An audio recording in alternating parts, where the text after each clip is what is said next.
Assalamualaikum warahmatullahi wabarakatuh. Alhamdulillah alladzi anzala ala abdihil kitaba wa lam yaj'al lahu iwaja. Asyhadu an la ilaha illallah wa asyhadu anna Muhammadan abduhu wa rasuluh la nabiyya ba'dah. Allahumma shalli wa sallim ala Muhammad wa ala alihi wa sahbihi ajma'in. Wa qala Allah Ta'ala fil Qur'anil Karim, a'udzu billahi minasy syaithanir rajim. Bismillahirrahmanirrahim. Iqra bismi rabbikal ladzi khalaq. Khalaqal insana min 'alaq. Iqra wa rabbukal akram alladzi 'allama bil qalam. 'Allamal insana ma lam ya'lam. Para peserta dan para audiens yang dirahmati Allah, bersyukur pada Allah pada kesempatan kali ini kita masih diberi energi untuk bisa bergabung di acara Zoom kali ini untuk mengambil pesan moral dari peristiwa nuzulul Quran. Mudah-mudahan acara ini akan menghadirkan keberkahan dan menjadi inspirasi bagi kita untuk lebih bisa menangkap secara substantif tentang pesan-pesan moral dalam sejarah atau peristiwa nuzulul Quran. Sebelum saya menyampaikan beberapa poin terkait dengan pesan moral dan pelajaran penting dari nuzul Quran, saya ingin menyampaikan apresiasi yang besar kepada Iqtisad Consulting, lembaga training nasional yang sudah banyak melakukan kajian-kajian ekonomi syariah di tingkat nasional. Kali ini menyelenggarakan sebuah momen penting, mencoba memperingati dan mengambil pesan moral dari sebuah peristiwa historis, yaitu nuzul Quran. Terima kasih Iqtisad Consulting. Mudah-mudahan tradisi ini terus dikembangkan, tidak hanya terkait dengan persoalan ekonomi syariah yang menjadi konsennya, tetapi juga sesekali kita juga membahas tema-tema lain yang bisa memberikan inspirasi bagi perjalanan kehidupan manusia. Pada tema kali ini, kita akan membahas tentang pesan penting dari peristiwa nuzul Quran. Peristiwa nuzul Quran secara historis memang sudah berlangsung 14 abad yang lalu. Tapi pertanyaannya, apakah masih relevan pesan-pesan penting dalam nuzul Quran dalam konteks kita kekinian? Tentu jawabnya adalah pasti, masih sangat relevan. Jadi walaupun peristiwa ini sudah berlangsung 1400 tahun yang lalu, tapi pesan-pesan pentingnya itu masih sangat relevan untuk diaplikasikan dalam kehidupan dunia modern seperti sekarang ini. Ada beberapa poin yang bisa kita ambil dari pesan peringatan nuzul Quran. Yang pertama, kalau kita baca dalam Al-Quran surat Al-Alaq ayat 1 sampai ayat 5, sebagai ayat yang pertama kali diturunkan dan menjadi peristiwa historis sebagai nuzul Quran, Iqra bismi rabbikal ladzi khalaq. Bacalah dengan nama Tuhanmu. Bismi rabbikal ladzi khalaq, dengan menyebut nama Tuhanmu. Kalau kita baca secara kontekstual dan memahami tafsirnya secara kontekstual, maka makna dari Iqra bismi rabbikal ladzi khalaq ini adalah cerdaslah kalian secara intelektual. Jadi Iqra itu makna kontemporernya adalah cerdaslah kalian secara intelektual, tapi bismi rabbikal ladzi khalaq juga harus cerdas secara spiritual. Nah, pesan pentingnya apa? Kalau kita baca dalam sejarah peradaban Islam, peradaban itu maju kalau dibangun berdasarkan kombinasi seimbang antara kekuatan intelektual dan kecerdasan spiritual. Itulah yang bisa kita berikan catatan penting untuk konteks kita sekarang. Jadi peradaban Islam yang pernah menguasai dunia dari kawasan timur sampai ke kawasan Eropa, di Prancis, Sisilia, di masa-masa itu sampai kurang lebih 600 tahun lebih menguasai dunia, itu ternyata capitalnya atau modalnya adalah kekuatan intelektual dan kekuatan spiritual. Oleh karena itu poin pertama, membangun peradaban harus didasarkan pada kekuatan intelektual. Tokoh-tokoh besar dunia misalnya yang pernah mengukir sejarah peradaban dalam Islam. Kita mengenal Ibnu Sina, yang oleh orang Eropa dikenal sebagai Avicenna. Beliau seorang dokter pertama, the father of the doctor in the world, dinobatkan sebagai dokter pertama di dunia yang hidup pada abad ke-9. Dia seorang ilmuwan, seorang ahli kedokteran, seorang filosof, seorang ulama. Kenapa dia mampu mengukir peradaban penting? Karena Ibnu Sina di usia-usia awalnya terinspirasi oleh Al-Quran. Jadi kehebatan Ibnu Sina sebagai seorang filosof, sebagai seorang ulama, sebagai seorang intelektual, sebagai seorang ahli kedokteran pertama, ternyata juga di usianya yang sangat dini, sebelum sampai 10 tahun, Ibnu Sina sudah sangat akrab dan fasih berdialog dengan Al-Quran dan memahami Al-Quran. Artinya apa? Ibnu Sina menjadi orang hebat karena terinspirasi oleh Al-Quran. Tokoh lain misalnya Imam Asy-Syafi'i. Imam Asy-Syafi'i kita kenal sebagai tokoh yang paling populer, melahirkan metodologi hukum pertama dalam sejarah. Pikiran-pikiran besarnya dalam bidang hukum Islam menginspirasi bagi lahirnya metodologi hukum di beberapa negara di Eropa dan di seluruh dunia. Kenapa Imam Syafi'i yang salah satu tokoh Madzhabul Arba' itu dikenal di seluruh dunia dan pikiran-pikiran besarnya menjadi rujukan bagi perkembangan hukum di dunia? Karena ternyata di usianya yang sangat dini, belum 10 tahun, Asy-Syafi'i sudah fasih berdialog dengan Al-Quran. Jadi maknanya apa?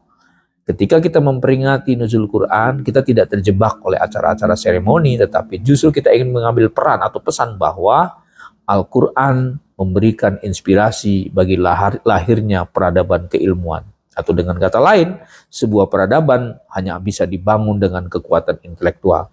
Itulah terbukti bagaimana Quran menginspirasi. Kemudian yang kedua, poin yang kedua yang bisa kita ambil, agar peradaban itu bisa balance dan ada keseimbangan, maka perlu dibangun kekuatan lain, yaitu apa? Kecerdasan spiritual. Jadi kalau Iqra itu adalah simbol dari kecerdasan intelektual, maka Bismi Rabbikal Ladzi Khalaq adalah kecerdasan spiritual. Saudara-saudara sekalian, para peserta yang hadir dalam pertemuan kali ini, peradaban yang dibangun masa lalu, yang tadi saya sampaikan lebih dari 600 tahun Islam menguasai dunia dengan ilmu pengetahuannya, sainsnya, knowledge-nya, ya, filsafatnya, matematikanya, kedokterannya, tafsirnya, dan metodologi hukumnya begitu luar biasa, bahkan terjadi revolusi keilmuan pada masa itu, ternyata juga diimbangi dengan kekuatan spiritual. Kalau saya tadi menyebut Ibnu Sina, beliau tidak hanya seorang ilmuwan yang cerdas secara intelektual, tapi seorang ulama yang punya integritas karena dia seorang alim, seorang ahli tafsir, dan seterusnya. Imam Syafi'i juga sama, dan imam-imam yang lain, ya. Dia tidak hanya cerdas dalam bidang intelektual, dalam bidang Islamic jurisprudence, tetapi juga dia memiliki integritas dan kekuatan moral yang sangat tinggi karena seorang ulama yang sangat saleh. Jadi kalau kita baca pada masa lalu, peradaban Islam dibangun itu oleh kekuatan intelektual di satu sisi dan kekuatan spiritual pada sisi yang lain. Itulah yang dimaksud dengan Iqra Bismi Rabbikal Ladzi Khalaq. Jadi nuzul Quran sebenarnya mengajarkan kepada kita peradaban telah dibangun pada masa lalu oleh kekuatan Al-Quran dengan mengkombinasikan intelektualitas dan spiritualitas. Ada satu pengakuan dari kalangan ilmuwan barat misalnya. Kita menemukan ada Willis Murphy, satu komunitas penulis terkemuka di Eropa yang mengatakan bahwa peradaban yang maju di Eropa dan di Amerika itu sampai hari ini adalah hutang budi dari peradaban yang dibangun oleh Al-Quran 14 abad yang lalu. Itu pengakuan secara jujur kalangan ilmuwan barat yang mengatakan bahwa Al-Quran adalah inspirasi bagi lahirnya peradaban keilmuan di seluruh dunia. Beliau mengatakan seperti itu. Ini artinya apa? Bahwa sudah saatnya kita membangun peradaban yang punya landasan dan spiritnya adalah Al-Quran. Banyak tokoh-tokoh besar dunia yang memberikan apresiasi. Bahkan kalau kita lihat ada beberapa tokoh guru besar, 7 guru besar yang kita bisa lihat. Dari Jerman, dari Amerika, dari Kanada, dari Thailand, dari Jepang. 7 guru besar dengan berbagai disiplin ilmunya, ada kelautan, ada geologi, ada kebidanan, dan seterusnya, sepakat menyatakan bahwa semua ilmu pengetahuan yang mereka pelajari dari mulai kebidanan, kelautan, geologi, dan seterusnya, itu ternyata sudah ada dalam kitab sucinya umat Islam, yaitu Al-Quranul Karim. Apa maknanya? Jadi para ilmuwan ini secara jujur mengatakan bahwa peradaban keilmuan yang dibangun, yang dipelajari bertahun-tahun di Eropa dan maju sekarang ini adalah terinspirasi dari Quran 14 abad yang lalu. Saya kira itu yang perlu kita pahami dari nuzul Quran. Sehingga nuzul Quran tidak hanya sebagai sebuah seremoni, tetapi betul-betul mengambil pesan, merekonstruksi kembali pesan-pesan moral yang ada dalam nuzul Quran yang pernah memberikan sumbangan terbesar bagi lahirnya peradaban dunia. Maka tidak heran kalau kita katakan tidak akan pernah ada peradaban tanpa Al-Quran. Tidak akan pernah melahirkan sebuah peradaban maju seperti sekarang ini tanpa Al-Quran. Karena Al-Quran adalah sumber inspirasi dari seluruh peradaban dunia. Nah, dari dua poin itu mungkin ada satu poin lagi yang ingin kita sampaikan. Tentu ketika kita ingin membangun peradaban masa depan dengan mengambil pesan dari nuzul Quran, kita perlu model. Ya, kita perlu satu tauladan. Bagaimana Quran itu bisa applicated, ya. Karena selama ini kita seringkali dikritik oleh satu anekdot, ya. Ini sebuah autokritik buat kita semua. Al-Quran lebih banyak Al-Quran itu diturunkan di Mekah dan di Madinah. Kemudian dibacanya dan dihafalkannya di Indonesia. Tapi diamalkannya itu di Eropa, di Amerika, di Jepang. Bagaimana ilustrasinya? Jadi kalau turunnya di Mekah dan Madinah, kita Indonesia kebagian menghafal dan membaca. Ya. Walaupun tidak salah, karena membaca menghafal juga bagian dari cara kita untuk bersahabat dengan Quran. Ya. Tetapi ada yang lebih penting, bagaimana aplikasi dari Quran itu, mengamalkan Al-Quran itu ternyata sudah dilakukan di Barat. Etos kerja orang-orang Jepang dan Barat lebih tinggi, padahal itu dari Quran. Teknologi, ilmu pengetahuan, fisika, kedokteran, astronomi, ekonomi, semuanya ada secara komprehensif dalam Quran, tapi diaplikasikannya di dunia Barat. Jadi ini sebuah autokritik buat kita, ya. Kita di Indonesia mungkin terlalu banyak, bukan salah, itu juga benar, ya. Banyak menghafal dan membaca, tetapi aplikasinya justru diterapkan oleh orang-orang di Eropa, di Amerika, dan di beberapa negara maju lainnya. Nah, ini kritik kita. Nah, oleh karena itu, saya kira kita perlu kembali ke depan menjadikan Al-Quran melalui peringatan nuzul Quran ini sebagai spirit bagi peradaban maju masa depan. Dan yang terakhir tentu kita harus punya model. Jadi tidak mungkin membangun peradaban kalau kita tidak punya role modelnya. Lalu siapa yang model Quran itu? Tentu kita segera menjawab bahwa model terbaik dari Quran berjalan adalah Nabi Muhammad SAW. Karena dalam diri Nabi Muhammad apa yang tidak ada dari Nabi. Dan Quran berjalan itu digambarkan adalah Nabi Muhammad SAW. Ketika Aisyah ditanya oleh para sahabat, apa sih mentalitas dan integritas Nabi itu? Ya, kata Aisyah, akhlak dan integritas Nabi itu ada dalam Quran. Kalau begitu, Nabi itu Quran berjalan. Lalu apakah relevan untuk konteks kita sekarang ini? Tentu sangat relevan. Nabi itu dalam satu riset yang banyak riset yang dilakukan, ya, salah satunya oleh senior kita, ya, Pak Profesor Hafi Antonio, ketika dia menulis disertasi di Melbourne, dia melahirkan sebuah buku tentang super leader and super manager Nabi Muhammad. Saya menemukan bahwa Quran berjalan itu ada pada Nabi. Apa yang tidak ada dari Nabi? Contoh pertama, Nabi Muhammad itu adalah tokoh agama terkemuka di dunia. Jadi ketika kita mengalami krisis agama, krisis persoalan pemahaman keagamaan, maka yang menjadi modelnya adalah Nabi Muhammad. Agar kemudian proses peristiwa krisis beragama ini terselesaikan dengan cara kita kembali kepada merekonstruksi kepada Nabi Muhammad SAW. Kenapa? Karena Nabi Muhammad adalah tokoh terbaik dunia. Ini pengakuan tidak hanya dilakukan oleh umat Islam, tapi juga pengakuan dari dunia. Seorang penulis dari Inggris misalnya, ya, Michael Hart, yang sangat populer bukunya, mengatakan bahwa dari risetnya bertahun-tahun dia lakukan tentang siapa sih sebenarnya tokoh yang paling berpengaruh di dunia, dia menempatkan Nabi Muhammad SAW. Menempatkan Nabi Muhammad sebagai tokoh pertama dari 100 tokoh paling berpengaruh di dunia, itu saya kira bukan bukan mengada-ada, ya. Bukan sesuatu yang sederhana berdasarkan hasil riset. Jadi nabi kita itu adalah Quran berjalan dari aspek spiritualitas.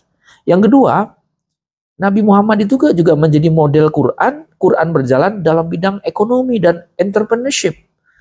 Kita tahu bahwa Nabi Muhammad itu adalah seorang pengusaha. 13 tahun sudah terjun ke dunia bisnis, 17 tahun konon katanya sudah menjadi seorang pengekspor dagang, 25 sudah nikah dan kekayaannya luar biasa. Jadi semangat entrepreneurship itu ada pada Nabi Muhammad. Dan itu Quran mengajarkan itu.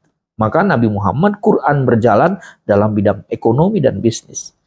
Artinya apa? Ketika kita dunia sekarang modern ini mengalami krisis ekonomi, mengalami potret buram dalam bidang ekonomi yang berintegritas, maka kita perlu mengambil pesan moral dari Quran berjalan, yaitu Nabi Muhammad yang merupakan representasi daripada Quran. Apalagi yang bisa kita lihat dari Nabi Muhammad. Ketika situasi politik dunia sekarang ini mengalami potret buram, kehilangan integritas, kehilangan substansi dari politik, banyak politik yang liar berkembang di dunia ini, ya, di berbagai negara dan termasuk di negara kita, maka itu mengalami krisis. Maka lalu bagaimana caranya? Kita ambil pesan moral dalam nuzul Quran, dalam Al-Quran berjalan, yaitu Nabi Muhammad. Kenapa? Karena Nabi Muhammad pun adalah seorang elit politik, seorang politisi. Ya, beliau memimpin negara ideal, negara Madinah, yang melahirkan piagam Madinah, sebuah piagam yang menginspirasi bagi lahirnya civil society di beberapa negara di Eropa. Jadi artinya apa? Nabi Muhammad adalah Quran berjalan dalam bidang politik, dalam bidang hukum, apalagi ya. Ketika kita mengalami potret buram dalam law enforcement, penegakan hukum, maka kita perlu kembali kepada Nabi Muhammad sebagai Quran berjalan. Kenapa? Karena Nabi Muhammad juga adalah seorang hakim terbaik di dunia. Dalam satu catatan, 18 hakim terbaik di dunia itu yang kemudian diabadikan di gedung Mahkamah Agung Amerika, itu menempatkan Nabi Muhammad sebagai salah satu tokoh hakim terbaik di dunia. Maknanya apa? Ketika kita mengalami potret buram dalam bidang law enforcement di dunia modern, maka kita perlu kembali kepada, atau kita merekonstruksi kepada pola yang dilakukan oleh Nabi, yang dalam profesi tertentunya beliau juga seorang hakim. Kenapa? Nabi Muhammad adalah Quran berjalan. Dan banyak ya spektrum lain, dari mulai sebagai tokoh politik, tokoh ekonomi, Nabi Muhammad itu kemudian militer juga, apalagi ya. Kemudian keluarga, seorang yang berprofesi sebagai juru dakwah, dan sekian banyak profesi Nabi. Artinya apa? Jadi untuk membangun peradaban masa depan berdasarkan Quran, dalam rangka memperingati nuzul Quran ini, kita perlu role model, perlu model. Dan siapa model terbaik yang merupakan representasi dari Al-Quran adalah Nabi Muhammad SAW. Saya kira itu sebuah catatan singkat dari nuzul Quran. Intinya ada 3 hal yang mungkin bisa kita ambil kesimpulan, bahwa nuzul Quran yang turun, yang terjadi 14 abad yang lalu, memberikan pelajaran buat kita tentang pentingnya membangun peradaban dengan kekuatan intelektual. Dan yang kedua, membangun peradaban dengan kekuatan spiritual, integritas. Dan yang 3, peradaban harus dibangun dengan mencari model terbaik, dan model terbaik adalah Nabi Muhammad SAW. Mudah-mudahan catatan singkat ini, renungan singkat ini menjadi inspirasi tentang pentingnya kita tidak hanya terjebak pada peringatan nuzul Quran dalam bentuk formalisme, tapi bergeser memperingati nuzul Quran dalam pengertian yang lebih substantif. Terima kasih. Assalamualaikum warahmatullahi wabarakatuh.